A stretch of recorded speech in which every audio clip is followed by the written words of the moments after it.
love, life, and everything in between.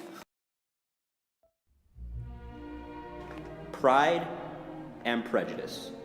Two words made immortal by the early 1800s novel by Jane Austen. This was what was known as a novel of manners, meaning that it explored and dictated the social customs of the time, particularly 18th century England.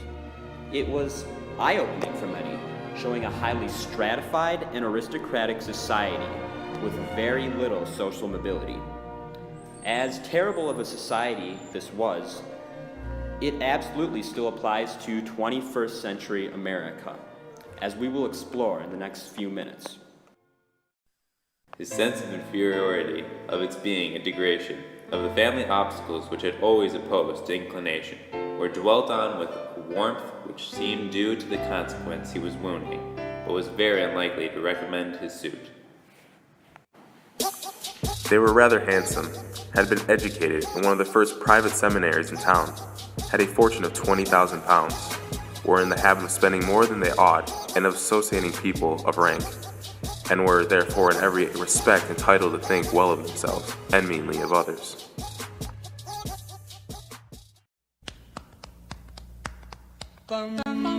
I could advise you merely to put on whatever of your clothes is superior to the rest. There is no occasion for anything more. Lady Catherine will not think the worse of you for being simply dressed. She likes to have the distinction of rank preserved.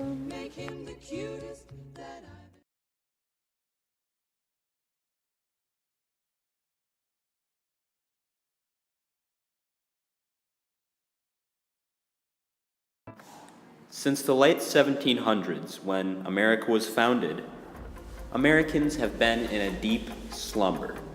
And frankly, it's time to wake up, sheeple. We're living in a world where we have buildings like this, where thousands of people come in and go out, day in and day out, for only one thing: money. Securing meaningless paper bills. Not real emotional contact, but simply securing social status. That's it. There still exist social elites.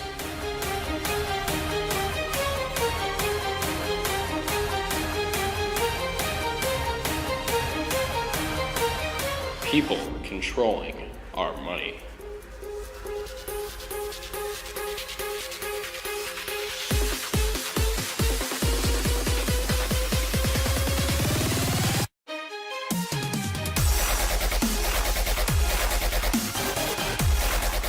But there's still downtrodden people that work hard every single day, and still can't make it to the top of the social elite.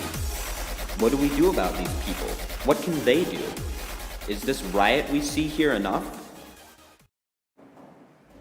Income disparity is even seen in our own neighborhood in southeastern Wisconsin. As seen in Arrowhead and the depths of Elm Grove, the rich proceed.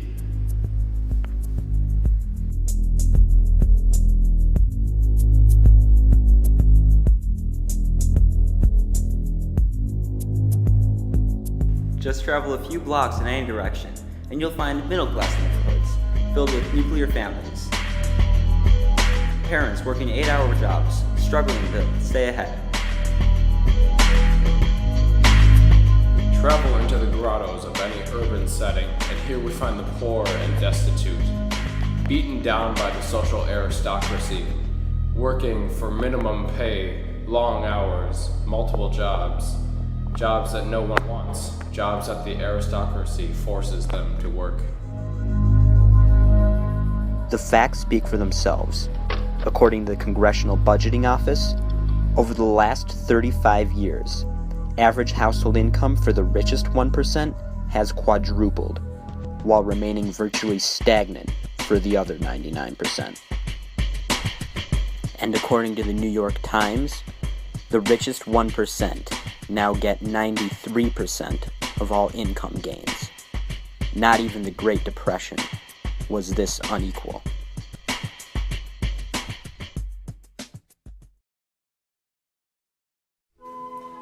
My dad always loved to fish, and he used to take me fishing on this little lake in northern Wisconsin. And on that lake, I learned quite a few things about life, about nature, and about death. You see, that little lake taught me about social hierarchy, and it taught me about the evolution of creatures. A minnow, no matter how much it eats, no matter how much it might gain mass, will always be a minnow. Whereas a great white shark might always be a shark. No matter how much it eats, it will always be ginormous, 20 feet in length or more. Whereas the minnow remains small, less than a foot, and prey for much larger fish. Meet Ethan Couch. Couch is the son of a Texas entrepreneur who makes $15 million a year. When Couch was arrested last June after driving while intoxicated, getting into a car accident and killing 4, his lawyers claimed that he had affluenza. That is, he was so wealthy and affluent that he simply couldn't be expected to know the difference between right and wrong. Instead of jail time, Couch now spends his days in a luxurious rehabilitation center, complete with horseback riding, massages, and 7 acres of pasture. Had Couch only been the son of a working-class family, he would perhaps be in jail for the rest of his life. However, people, we must remember the solution here is not to antagonize the rich folks. Rich people aren't inherently evil. They're not out to get us. Consider, for example, Bill Gates or Warren Buffett. Both of these men are among the richest in America, but they've both agreed to take a 99% pledge, pledging to give away to various charities 99% of their wealth.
In summation, we believe that the themes in Pride and Prejudice are absolutely relevant today. We still have disparity. We still are largely defined by our social status. And true, it might have been impossible to move up back then and merely hard to move up now. But nonetheless, why make a distinction? The only way we can separate ourselves from 19th century England is through perseverance, remembering at all times not to resent the rich and not to disdain the poor.